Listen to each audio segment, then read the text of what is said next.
Nothing was wrong enough to leave. That's what trapped me. I wasn't mistreated. I was slowly erased. I stayed for a long time without ever deciding to stay. That's the first thing I didn't realize. There was no moment where I said, yes, this is enough for me. I just kept waking up and finding myself still there, still answering his messages, still waiting for him to come home, still making space. At the beginning, it didn't feel like waiting. It felt like believing. He wasn't cruel. That mattered to me. He didn't raise his voice. He didn't disappear for days. He didn't lie about where he was. When people asked about him, I never hesitated. He's good, I said, and I meant it. He held doors open. He remembered my coffee order. He texted me when he arrived somewhere safely. There was nothing I could point to and say, this is wrong. And that made everything harder, because love like that doesn't warn you. It doesn't break you suddenly. It doesn't demand that you leave. It just slowly asks you to need less. At first, I didn't notice. I was too busy explaining him to myself in ways that felt generous. He's tired. He's under a lot of pressure. He shows love differently.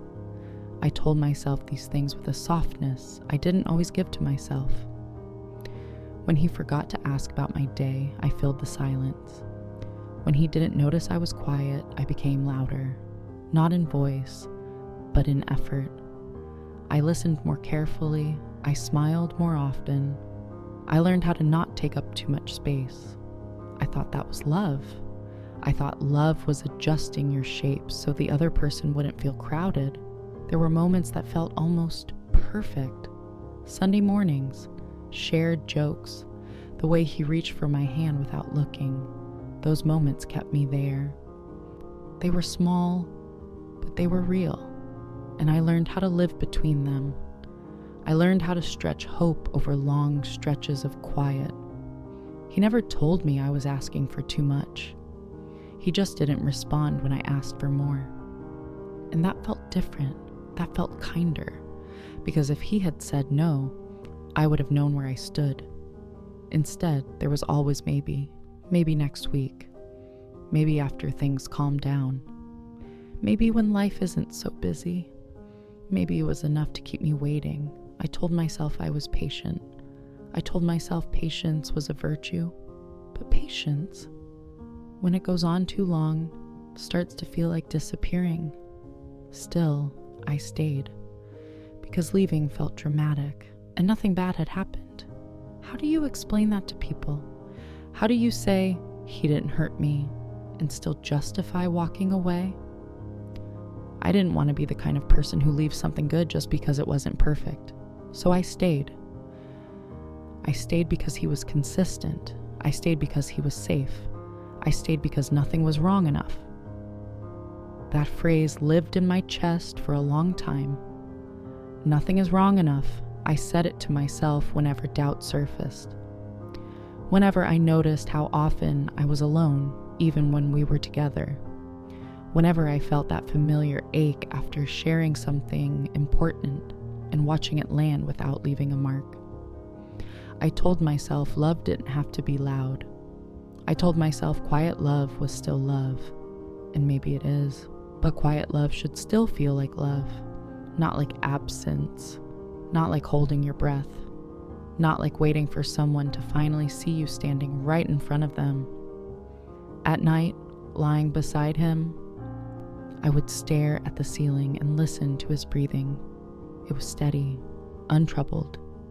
I wondered if he ever felt that same restlessness, that quiet sense of reaching and not being met. I never asked, not because I was afraid of the answer, but because I didn't know how to ask without sounding ungrateful. How do you say, I need to matter more, when no one has told you that you don't? So I stayed silent. I learned how to swallow questions before they reached my mouth. I learned how to answer, I'm fine, convincingly. He believed me. That's something I think about now. how easily he believed me. There was a time when I thought that meant I was good at hiding. Now I wonder if it meant he wasn't looking very closely. But back then, I didn't think like that. Back then, I was still hopeful. Hope has a way of softening everything. It smooths the sharp edges. It fills in gaps with imagined warmth. I hoped that one day he would wake up and see me fully. Not because I demanded it, but because love, I thought, eventually deepens on its own. I waited for that day. I waited through quiet dinners, through postponed conversations, through the feeling of being present but not essential. And every time I considered leaving, I told myself, he's not doing anything wrong. And I was right. That's the part that still hurts. He never cheated. He never lied. He never chose someone else. He just never chose me, not fully, not deliberately, not in the ways that count. But I didn't know how to name that yet. All I knew was that loving him felt like slowly learning how to take up less space in my own life. And at the time, I thought that was what commitment looked like. I don't remember the exact moment I started shrinking. There wasn't a decision. There wasn't a promise I made to myself to become less. It happened the way dust gathers in a room you live in every day. So slowly, you don't see it happening. I still had my voice. I still had my opinions. I just used them more carefully. I learned which thoughts were welcome and which ones landed with too much weight. So I edited myself. Not out of fear, out of consideration. If he looked tired, I saved my feelings for later. If he seemed distracted, I told myself it wasn't the right time. There was always a better time coming. I began to measure my needs against his energy. If his day had been long, mine became smaller. If he was stressed, my sadness learned how to wait. I told myself this was maturity. That love meant knowing when not to add more. But love quietly practiced this way starts to feel like restraint. I stopped bringing up things that made the room heavy. I noticed how conversations changed when I spoke too honestly, how the air shifted, how his answers grew shorter. Nothing unkind, just distant. And distance, when it's gentle, is easy to excuse. So I adapted. I learned how to speak without asking for much in return. I shared stories without waiting to be asked questions. I laughed even when the joke landed close to something tender. I told myself I was easy to love. I didn't realize I was becoming easy to overlook. There were evenings when I would come home with something important to say. A thought, a worry, a quiet ache. And I would stand in the doorway, watching him scroll through his phone, waiting for the right moment. Sometimes it never came. Sometimes I would sit beside him and feel the words dissolve before I ever spoke them. Not because they weren't true, but because they suddenly felt unnecessary, like adding a paragraph to a story no one was reading closely. I started asking myself a new kind of question. Not, do I feel loved, but is this worth mentioning? That question followed me everywhere. It guided my choices. It softened my reactions. It taught me how to be agreeable. I became skilled at understanding his silence, understanding his priorities, understanding why now wasn't the time. I didn't notice how rarely anyone was understanding me. It wasn't that he ignored me. He listened, but listening without responding has its own way of making you feel invisible. He would nod. He would say, "That makes sense." And then the conversation would move on. I would sit with the feeling that I had shared something fragile, only to watch it pass through the room unchanged. Nothing stuck. Over time, I stopped expecting it to. I told myself this was just how long relationships worked, that intensity fades, that things settle. I thought this was settling, but settling shouldn't feel like loss. I stopped dressing up for no reason, not because he asked me to, but because he didn't notice when I did. I stopped sending long messages about my day. I condensed my thoughts into something easier to receive. I learned how to be brief. The strange thing is, no one ever told me to do these things.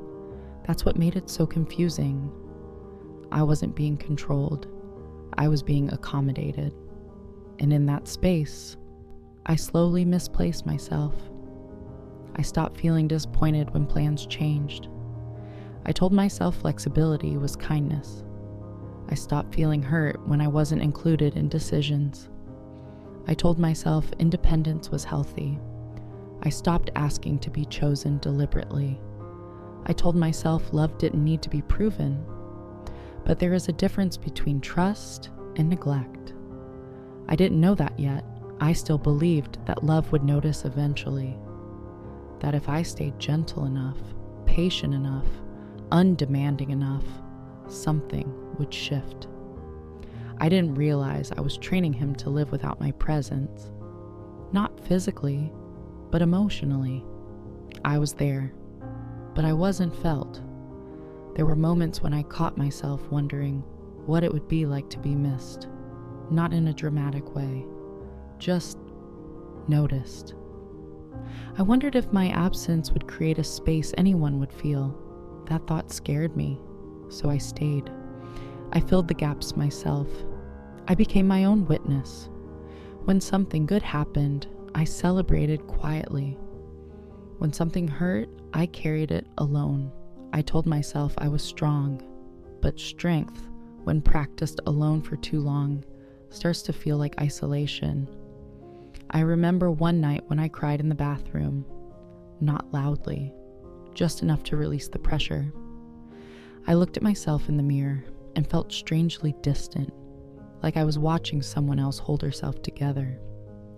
I wiped my face, took a breath, went back into the room.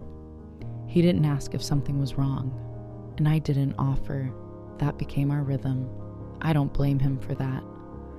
How could he know what I never said? But I also know this.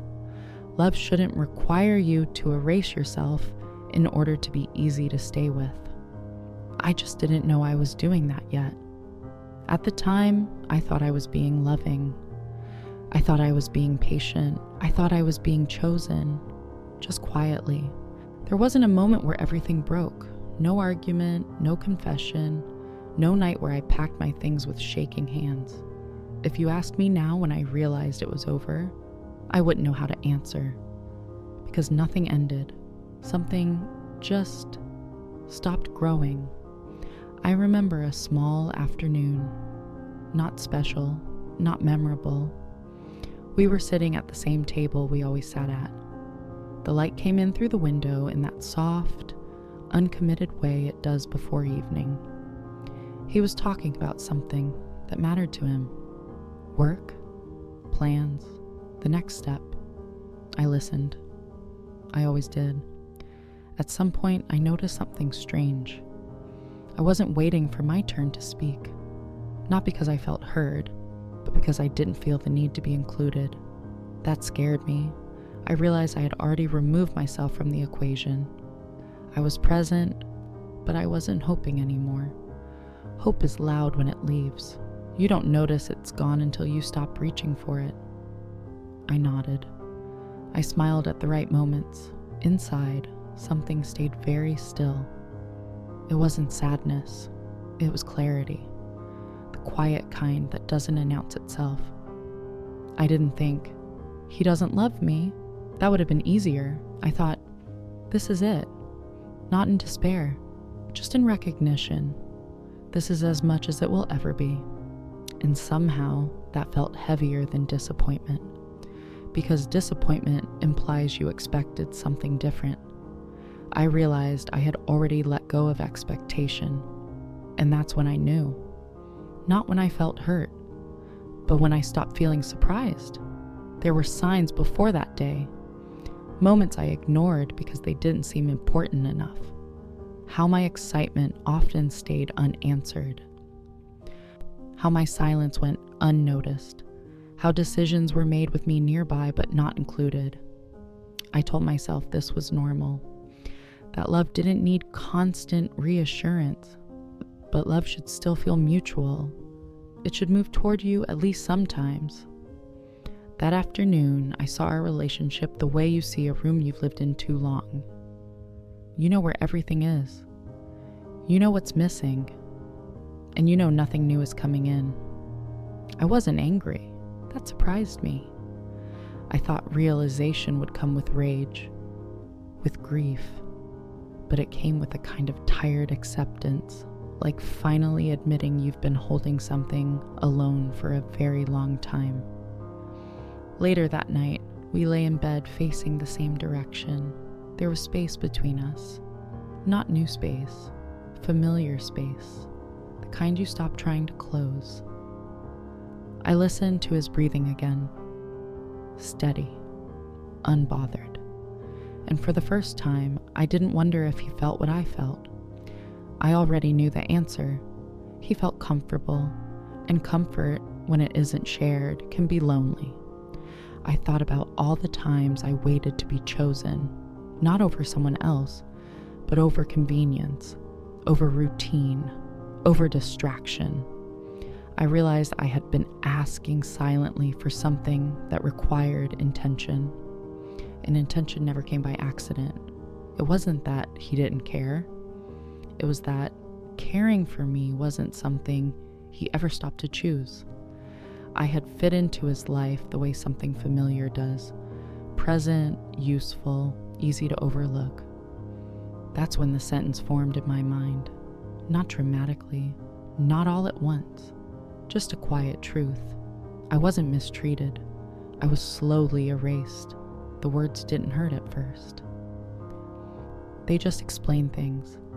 They explained why I felt tired even when nothing was wrong, why I felt alone even when I wasn't, why staying had begun to feel like disappearing.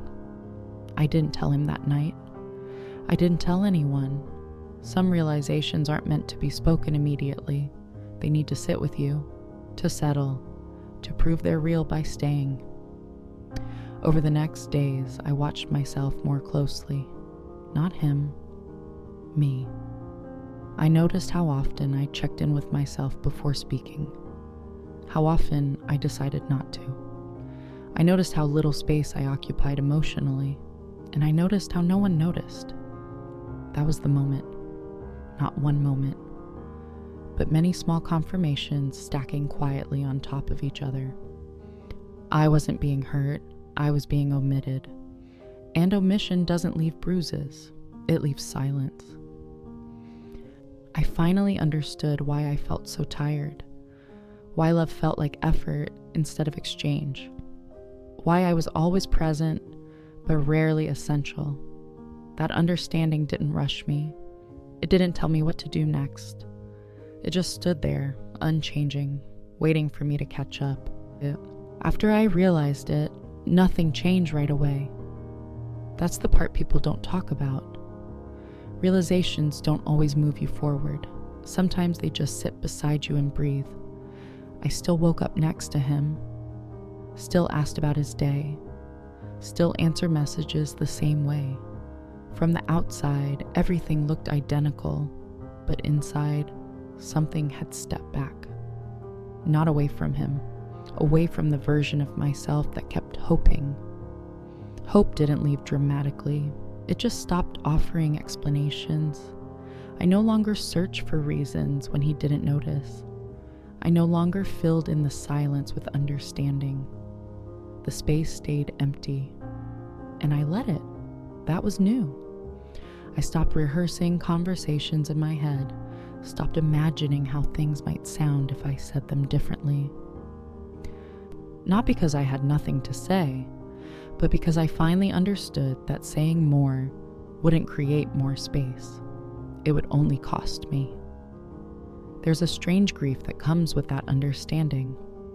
Not grief for the relationship, but for the effort you didn't realize you were carrying alone. I mourned quietly, Not in tears, in moments. In the way I noticed how much lighter it felt to stop waiting. How calm arrived when I no longer tried to be seen. That calm scared me, because calm can look like peace, but it can also look like leaving before you go anywhere. I began to pull back without meaning to. I didn't withdraw affection. I just stopped reaching past the point of return. If he didn't ask, I didn't offer. If he didn't notice, I didn't correct. Not as punishment, as truth. I wanted to see what remained when I stopped holding us together. The answer was quiet, not empty, but unchanged. Days passed, then weeks. Nothing collapsed, and that told me everything. One evening, we sat across from each other in that familiar silence. It didn't feel tense, it felt settled. That's when I understood that staying wouldn't break me. It would just keep me small. Leaving wasn't a dramatic decision. It was a recognition that love shouldn't require constant translation, that being chosen shouldn't feel like asking for too much. I didn't leave because I was angry. I left because I finally listened to the part of me that had been quiet for a long time. The part that knew this wasn't cruelty, but it also wasn't care. I didn't make accusations. There was nothing to accuse. I didn't explain everything. Some things don't need explanation to be real. When I walked away, there was no relief, just honesty. An honesty that felt heavy and clean at the same time, like setting something down after carrying it longer than you should have. In the days that followed, I noticed myself returning, not all at once, in fragments. I noticed how my thoughts took up more room, how my feelings didn't have to wait, how silence no longer meant absence, it meant rest. Sometimes I wondered if he noticed I was gone, not physically, but emotionally. I didn't need to know the answer. That was another thing I stopped asking for. What surprised me most was how familiar the pain felt. Not sharp, not new, just recognizable, like something I had been living with finally revealing its name.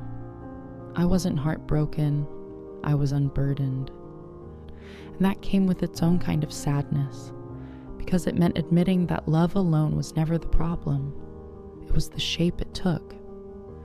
Before you turn this off, I want to speak to you, not as someone who figured it out, but as someone who stayed too long because nothing was wrong enough. If you're listening to this late at night, wondering why you feel lonely in something that looks stable, you're not imagining it. Some relationships don't hurt loudly. They don't betray you. They just slowly ask you to disappear. And the moment you stop trying to make yourself smaller is the moment you begin to return. There's no lesson here, no advice, just a quiet truth you may already recognize. You don't need to be mistreated to deserve more. And sometimes the hardest thing to leave is what never actually held you.